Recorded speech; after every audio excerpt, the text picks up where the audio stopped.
വീട്ടിലെ മൂത്ത കുട്ടി അച്ഛനോട് ചോദിച്ചു, അച്ഛാ, ഈ രാഷ്ട്രീയക്കാർ, അധികാരവർഗം, തൊഴിലാളി വർഗം, നെക്സ്റ്റ് ജനറേഷൻ, ന്യൂ ജനറേഷൻ ഇങ്ങനെയൊക്കെ പറഞ്ഞാൽ എന്താണെന്ന്. മകനെ അടുത്ത് വിളിച്ചു നിർത്തിക്കൊണ്ട് അച്ഛൻ പറഞ്ഞു, അടുക്കളയിൽ നിൽക്കുന്ന നിന്റെ അമ്മയാണ് അധികാരവർഗം, ഞാനാണ് രാഷ്ട്രീയക്കാരൻ. നമ്മുടെ വീട്ടിലെ ജോലിക്കാരില്ലേ, അതാണ് തൊഴിലാളി വർഗം. നീയാണ് ന്യൂ ജനറേഷൻ. നിന്റെ ഇളയ പെങ്ങളില്ലേ, അവളാണ് നെക്സ്റ്റ് ജനറേഷൻ.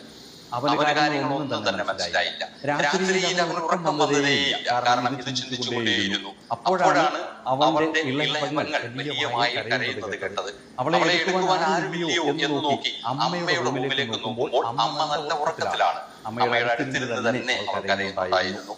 അച്ഛൻ എവിടെയെന്ന് നോക്കാമെന്ന് വിചാരിച്ചു. അച്ഛനെ അവിടെ നോക്കിയെങ്കിലും കണ്ടില്ല. പക്ഷെ വേലക്കാരിയുടെ റൂമിൽ അച്ഛൻ വേലക്കാരിയുടെ മടിയിൽ തലവെച്ച് കിടക്കുന്നത് കണ്ടു. അവൻ വിഷമിച്ചുകൊണ്ട് റൂമിലേക്ക് പോയി. പിറ്റേന്ന് രാവിലെ ഉറക്കമെഴുന്നേറ്റപ്പോൾ അച്ഛനെ കണ്ടു. അപ്പോൾ തന്നെ പറഞ്ഞു, അച്ഛാ, ഇന്നലെ പറഞ്ഞ കാര്യങ്ങളെല്ലാം തന്നെ എനിക്ക് മനസ്സിലായി. നിനക്ക് എന്താണ് മനസ്സിലായതെന്ന് ചോദിച്ചപ്പോൾ മകൻ പറഞ്ഞു, അധികാരവർഗം ഉറക്കത്തിലാണ്.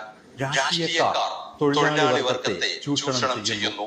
ഇതൊന്നും അറിയാതെ ഇന്നത്തെ ജനറേഷൻ ഉറക്കമില്ലാതെ ചുറ്റിപ്പറ്റി നടക്കുന്നു. ഇനി വരാൻ പോകുന്ന പുതിയ തലമുറ എങ്ങനെയായി തീരുമെന്നറിയാതെ അവർ കരഞ്ഞുകൊണ്ടേയിരിക്കുകയാണ്.